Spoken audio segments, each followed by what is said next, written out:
peserta didik Ibu yang sedang melaksanakan pembelajaran jarak jauh. Apa kabar kalian? Ibu harapkan kalian selalu dalam keadaan sehat. Pertemuan hari ini kembali bertemu dengan Ibu pada pelajaran ilmu pengetahuan alam.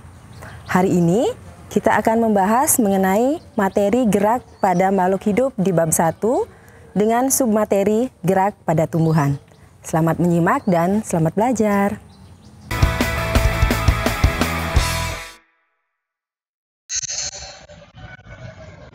Gerak pada tumbuhan.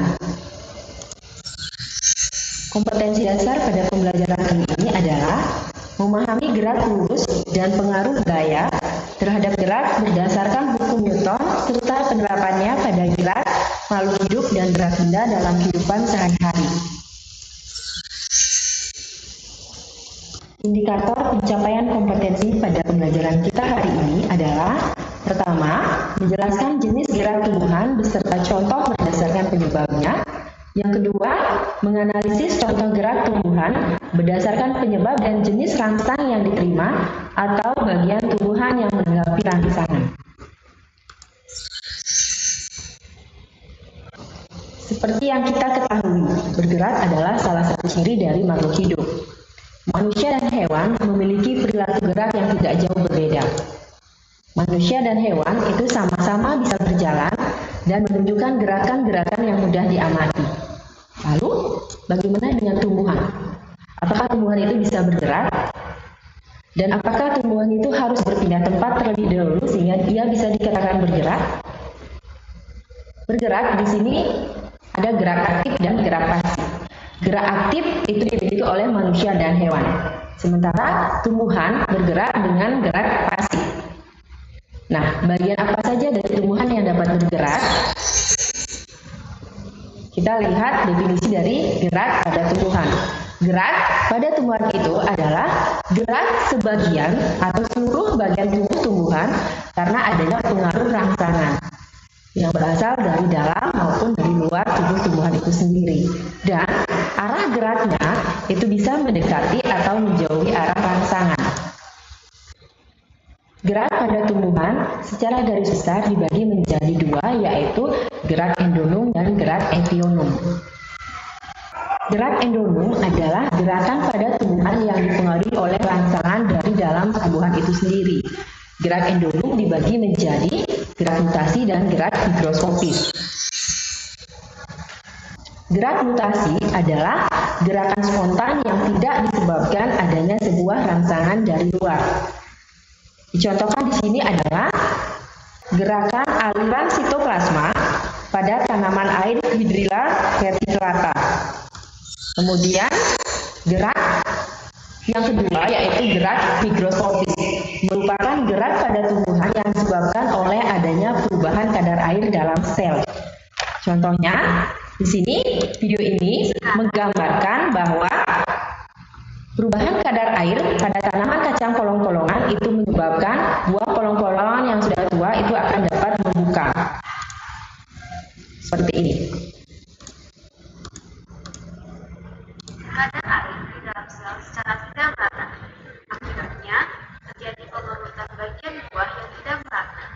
Pengerutan ini membuat buah polong terbuka. Gerak epionom merupakan gerakan pada tumbuhan yang dipengaruhi oleh rangsangan yang berasal dari luar tumbuhan. Dibagi menjadi tiga, yaitu gerak tropisme, gerak nasti, dan gerak taksis. Gerak tropisme merupakan gerakan pada tumbuhan yang arah geraknya dipengaruhi oleh arah datangnya rangsangan. Dibagi menjadi fototropisme yang merupakan gerakan pada tumbuhan yang dipengaruhi oleh adanya rangsangan berupa cahaya matahari. Nah, video ini menggambarkan di mana tunas tanaman biji-bijian yang sedang tumbuh itu akan bergerak menuju ke arah datangnya cahaya matahari. Gerak ini disebut dengan fototropisme positif. Sementara fototropisme negatif adalah arah geraknya menjauhi cahaya matahari. Kemudian yang kedua adalah gerak geotropisme. Gerak geotropisme merupakan gerakan pada tumbuhan yang dipengaruhi oleh gravitasi bumi. sini digambarkan bahwa pada tunas itu akar akan bergerak menuju ke pusat bumi. Gerakan akar menuju ke pusat bumi ini disebut dengan gerak heliotropisme positif. Sementara arah gerak batang yang menjauhi pusat bumi itu disebut dengan gerak heliotropisme negatif. Gerak hidrotropisme merupakan gerakan pada tumbuhan menuju ke arah yang basah atau berair. Nah, gambar ini memperlihatkan bahwa ujung akar itu akan selalu menuju ke tempat yang berair. Gerak tigmotropisme merupakan gerakan pada bagian tumbuhan akibat persinggungan atau sentuhan. Video ini menggambarkan bahwa sulur daripada tanaman ini yang bersentuhan dengan batang itu otomatis dia akan membelit pada batang tersebut. Gerak nasti merupakan gerakan pada tumbuhan yang arah geraknya tidak dipengaruhi oleh arah datangnya rangsangan. Dibagi menjadi fotonasti, yaitu gerakan pada tumbuhan yang dipengaruhi oleh adanya rangsangan berupa cahaya matahari.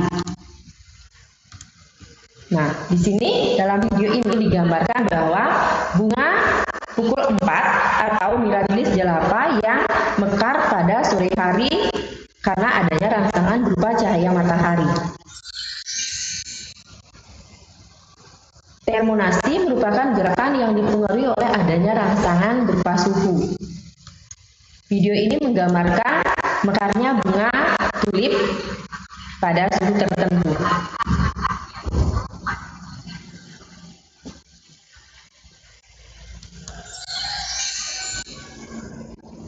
Gerak niktinasti merupakan gerakan yang disebabkan oleh adanya kondisi gelap.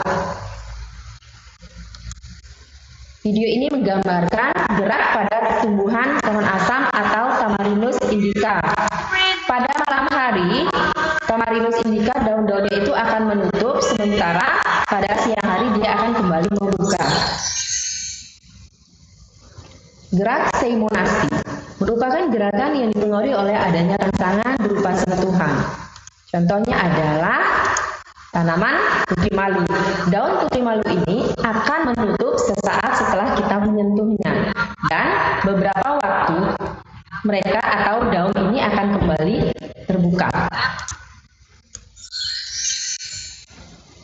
Gerak kemonasti merupakan gerakan yang dipengaruhi oleh adanya rangsangan berupa zat kimia. Contohnya pada gambar ini, di sini digambarkan bahwa stomata itu akan membuka pada siang hari karena adanya rangsangan berupa zat kimia, yaitu karbon dioksida. Gerak nasti kompleks merupakan gerak yang dipengaruhi oleh lebih dari satu macam rangsang. Di sini bisa dijelaskan pada fenomena membuka dan menutupnya stomata, di mana proses membuka dan menutupnya stomata itu dipengaruhi oleh beberapa rangsangan. Itu adalah rangsangan berupa cahaya matahari, zat kimia, air, dan suhu. Gerak taksis merupakan gerak seluruh tubuh tumbuhan yang dipengaruhi oleh datangnya sebuah rangsangan. Arah geraknya bisa menjauhi atau mendekati rangsangan. Gerak taksis dibagi menjadi fototaksis, yaitu gerakan pada seluruh tubuh tumbuhan yang disebabkan oleh adanya rangsangan cahaya. Video ini menjelaskan bahwa adanya gerakan eugena yang selalu mendekati atau bergerak menuju ke arah cahaya. Kemudian, gerak kemotaksis merupakan gerakan yang dipengaruhi oleh adanya rangsangan berupa zat kimia. Nah, video ini menjelaskan spermatozoid pada Achibrium lumut-lumutan dan paku-pakuan yang bergerak karena tertarik oleh zat gula atau protein. Nah, kesimpulan dari pembahasan kita pada hari ini adalah gerak pada tumbuhan itu secara garis besar dibagi menjadi dua, yaitu gerak endonom dan gerak epionom. Gerak epionom dibagi menjadi tiga, yaitu gerak nasti, gerak tropisme, dan gerak taksis. Gerak nasti dibagi menjadi fotonasti, termonasti, niktinasti, seismonasti, hemonasti, dan nasti kompleks. Gerak tropisme dibagi menjadi fototropisme, geotropisme, tigmotropisme, dan hidrotropisme. Taksis itu dibagi menjadi fototaksis dan kemotaksis. Sementara gerak endonom dibagi menjadi dua, yaitu gerak notasi dan gerak higroskopis.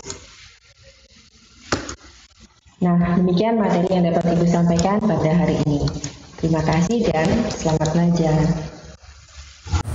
Demikian penjelasan dari materi yang Ibu sampaikan pada hari ini.